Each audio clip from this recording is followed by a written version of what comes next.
Hello friends, आज की इस वीडियो में मैं आपको सिखाने वाला हूँ सब्स्टिट्यूशन मेथड यानी कि प्रतिस्थापन विधि।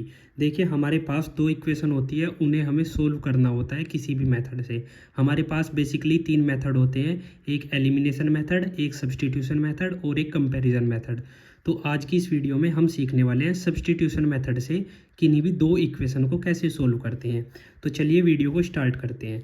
अब देखिए, जो हमारे पास फर्स्ट इक्वेशन है और ये वाली हमारे पास सेकंड इक्वेशन है, तो हमें इजीली क्या करना है, या तो हमें एक्स की वैल्यू निकालनी है किसी एक इक्वेशन से, या फिर हमें वाई की वैल्यू निकालनी है किसी एक इक्वेशन से, और उस वैल्यू को हमें सेकंड इक्वेशन में पुट कर देना है और आंसर निकाल देना है। ठीक है, तो देखिए मैं आपको करके दिखाता हूँ, आपको इजीली समझ आ जाएगा। अब देखिए, फर्स्ट इक्वेशन हमारे पास क्या है, x minus 3y is equals to 7। ये हमारे पास फर्स्ट इक्वेशन है। तो इस इक्वेशन में से हम क्या करेंगे, एक्स की वैल्यू निकालेंगे। एक्स की वैल्यू हमारी क्या आ जाएगी, 7 प्लस 3y। ये हमारी एक्स की वैल्यू आ जाएगी। ये जो हमारे पास माइनस 3y है, राइट हैंड साइड जाएगा और प्लस 3y बन जाएगा, तो एक्स की वैल्यू ये आ गई। अब देखिए हमारे पास सेकंड इक्वेशन क्या है, यहाँ से देखिए सेकंड इक्वेशन है हमारे पास 3x minus 3y is equals to 15। ये हमारे पास सेकंड इक्वेशन है। तो हम क्या करेंगे, यहाँ पर जो x है, हमारी सेकंड इक्वेशन में जो x है, उसमें हम जो हमने वैल्यू निकाली थी x की, उसको पुट कर देंगे।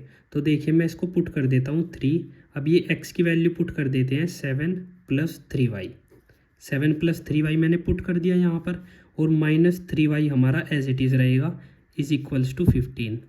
ठीक है, अब इसको हमें सोल्व करना है। तो देखिए सोल्व करते हैं, 7 या 21 प्लस, अब देखिए 3 या 9, 9y minus 3y is equals to कितना हो जाएगा, 15।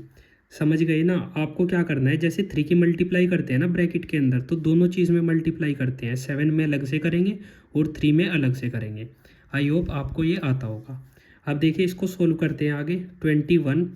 अब यहाँ पर प्लस 9y में से हम क्या माइनस करेंगे, माइनस 3y करेंगे। तो 9 में से जब हम 3 माइनस करेंगे तो कितना बचेगा, प्लस 6y हमारे पास बचेगा, इज इक्वल्स टू 15। अब इसको सोल्व करते हैं, 6y को इस साइड ही रहने देते हैं, और जो हमारा 15 है इस साइड, यानी कि राइट हैंड साइड में हम 21 को लेकर जाएंगे। तो जब हम 21 को राइट हैंड साइड लेकर जाएंगे तो ये क्या हो जाएगा, माइनस 21। अब देखिए y की वैल्यू निकालनी है, तो 6y इज इक्वल्स टू कितना हो जाएगा, 6y इज इक्वल्स टू हो जाएगा 15 माइनस 21। 15 माइनस 21 कितना, माइनस 6। ठीक है, तो यहाँ से देखिए y की वैल्यू क्या आ जाएगी, माइनस 6 डिवाइडेड बाई 6। जब हम इसको काटेंगे तो हमें हमारे पास वैल्यू क्या आ जाएगी, -1। तो जो हमारी y की वैल्यू आई, y की वैल्यू हमारी कितनी आई, -1। ठीक है, अब हम इस वैल्यू से हमें x की वैल्यू निकालनी है। तो इस वैल्यू से x की वैल्यू कैसे निकालेंगे, देखिए y की वैल्यू -1 आ चुकी है, यहाँ पर मैंने लिख दी। अब देखिए फर्स्ट इक्वेशन ले लीजिए, x minus 3y is equals to 7। अब हमें x की वैल्यू निकालनी है, तो हम क्या करेंगे, यहाँ पर जो y है उसमें y की वैल्यू पुट कर देंगे। तो हम क्या करेंगे, x माइनस 3 और y में क्या करेंगे, -1 पुट कर देंगे, इज इक्वल्स टू 7। तो x यहाँ पर देखिए माइनस एज इट इज़ रहेगा, और 3 इंटू -1, 3 इंटू -1 कितना हो जाएगा, -3 हो जाएगा, इज इक्वल्स टू 7। अब देखिए x is equals to x minus minus minus minus की जब मल्टीप्लाई होगी तो क्या हो जाएगा, वो प्लस हो जाएगा, +3 इज इक्वल्स टू 7। तो x की वैल्यू हमारे पास क्या आ जाएगी, x की वैल्यू हमारे पास क्या आ जाएगी, 7 माइनस 3, यानी कि x is equals to 4। I hope आपको समझ आया होगा। अब देखिए y की वैल्यू -1 है और x की वैल्यू 4 है। अब हमने ये सब्स्टिट्यूशन मेथड किस चीज़ में अप्लाई किया, हमने क्या किया था, x की वैल्यू निकाल के इसको सोल्व किया। अब मैं आपको बताऊंगा कि आप y की वैल्यू भी निकाल के सोल्व कर सकते हैं, आप किसी भी तरीके से इसको सोल्व कर सकते हैं, बट आप क्या करेंगे, आपको सब्स्टिट्यूट करके सोल्व करना है, मतलब किसी एक में से वैल्यू निकालिए और दूसरे में पुट कर दीजिए। ठीक है, तो देखिए दोनों इक्वेशन में यहाँ पर लिख देता हूँ, x minus 3y is equals to 7, और दूसरी इक्वेशन थी 3x minus 3y is equals to 15। तो देखिए यहाँ पर हम क्या करेंगे, यहाँ पर हम y की वैल्यू निकालेंगे फर्स्ट इक्वेशन से। तो इस इक्वेशन से मैं y की वैल्यू डायरेक्ट निकालूंगा, क्योंकि मैंने आपको बेसिक में बता दिया। तो मैं डायरेक्ट लिखता हूँ, y की वैल्यू क्या हो जाएगी हमारी, y की वैल्यू हो जाएगी 7 माइनस एक्स, ठीक है, डिवाइडेड बाई -3। ये हमारी y की वैल्यू हो जाएगी। अगर मैं इसको फर्दर सोल्व कर दूँ, आगे भी सोल्व कर दूँ, तो ये माइनस का साइन मैं काट सकता हूँ। किस तरीके से काट सकता हूँ, ऊपर वाले में से मैं ऊपर की पूरी वैल्यू में से माइनस कॉमन ले लेता हूँ। तो जब मैं माइनस कॉमन लूँगा तो मेरे पास क्या हो जाएगा अंदर, x minus 7 divided by -3। Minus से माइनस कट जाएगा यहाँ पर। तो y की वैल्यू हमारे पास एग्जैक्टली y की वैल्यू क्या आई, x माइनस 7 डिवाइडेड बाई 3। ये हमारे पास y की वैल्यू आई। अब इस y की वैल्यू को हम क्या करेंगे, अपनी सेकंड इक्वेशन में पुट करेंगे, ठीक है। ये फर्स्ट इक्वेशन और ये सेकंड इक्वेशन। तो देखिए सेकंड इक्वेशन में पुट करते हैं 3x minus 3y is equals to 15। ये सेकंड इक्वेशन है, पुट कीजिए इसमें 3x माइनस 3। अब y की वैल्यू पुट कर दीजिए, x minus 7 divided by 3 is equals to 15, ठीक है। यहाँ पर मैंने वैल्यू पुट कर दी। अब इसको सोल्व कीजिए, 3 से 3 कट जाएगा और ये क्या आ जाएगा 3x। यहाँ पर देखिए माइनस है, तो जब ब्रैकेट खुलेगा तो माइनस की मल्टीप्लाई अंदर होगी, यानी कि ये हो जाएगा -x। और ये जो माइनस का 7 है, उसकी मल्टीप्लाई जब माइनस में होगी तो ये +7 हो जाएगा, is equals to 15। I hope आपको ये माइनस प्लस सोल्व करना आता होगा, ठीक है। तो यहाँ पर देखिए 3x में से x को सब्ट्रैक्ट कीजिए तो कितना आ जाएगा 2x, +7 एज इट इज़ रहेगा, इज इक्वल्स टू 15 आ जाएगा।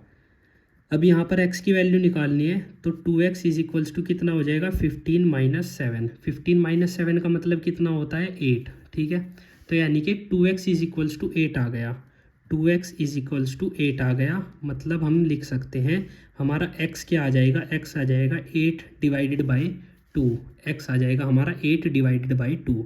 तो 2 चौक 8, ठीक है, 4 बार कट जाएगा। तो x की वैल्यू आ जाएगी हमारे पास 4। आई होप आपको समझ आया होगा। अब देखिए यहाँ पर भी x की वैल्यू 4 आई थी, यहाँ पर भी x की वैल्यू 4 आई थी, तो वैल्यू हमारी सेम आ रही है। मतलब आप y के थ्रू भी जा सकते हैं और x के थ्रू भी जा सकते हैं। अब यहाँ से हमें क्या करना है, इससे आगे हमें y की वैल्यू निकालनी है।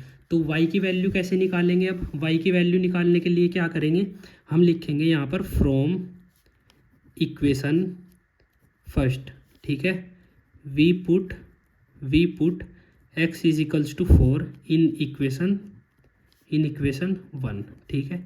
यानी कि हम क्या कर रहे हैं, हम x की वैल्यू 4 पुट कर रहे हैं इक्वेशन 1 में। तो इक्वेशन 1 क्या आती, x minus 3y is equals to 7। अब x की जगह पर आप 4 पुट कर दीजिए, तो मैं यहाँ पर x की जगह पर 4 पुट कर देता हूँ, -3y इज इक्वल्स टू 7। तो यहाँ पर देखिए क्या वैल्यू आएगी, -3y यहाँ बचेगा, ठीक है, इज इक्वल्स टू 7 -4। क्योंकि ये जो +4 है इसको राइट हैंड साइड में लेकर जाओगे तो -4 बन जाएगा। अब देखिए इसको सोल्व कीजिए, तो -3y इज इक्वल्स टू 7 -4 कितना हो जाएगा, ये हो जाएगा हमारे पास 3। तो y की वैल्यू क्या आ जाएगी, y की वैल्यू आ जाएगी 3 डिवाइडेड बाई -3। तो 3 से 3 काट दीजिए तो क्या आ जाएगा 1, और माइनस का साइन हमारा एज इट इज़ रहेगा। तो हमारे पास जो y की वैल्यू आई वो आई -1, ठीक है। तो यहाँ पर देखिए जब हमने स्टार्टिंग में किया था तो y की वैल्यू हमारे पास क्या आई थी, -1 आई थी। मतलब आप सब्स्टिट्यूशन मेथड में किसी भी तरीके से सब्स्टिट्यूट करके वैल्यू निकाल सकते हैं। या तो आप x की वैल्यू निकाल के उसे सब्स्टिट्यूट कर दीजिए, या फिर y की वैल्यू निकाल के y की वैल्यू को सब्स्टिट्यूट कर दीजिए। मैंने फर्स्ट इक्वेशन से निकाली x की वैल्यू और y की वैल्यू, वो आपको मैंने करके दिखा दी। अब आप क्या करेंगे, आपके लिए होमवर्क है, आप x की वैल्यू और y की वैल्यू सेकंड इक्वेशन में से निकाल के फर्स्ट में पुट करके देखिए कि आपका सेम और या फिर एग्जैक्ट आंसर आ रहा है क्या। अगर एग्जैक्ट आंसर आ रहा है तो कमेंट सेक्शन में ज़रूर बताइए। ये वीडियो अच्छा लगा तो प्लीज़ वीडियो को लाइक कीजिए और चैनल को सब्सक्राइब कीजिए। थैंक यू फ्रेंड्स, मिलते हैं नेक्स्ट वीडियो में।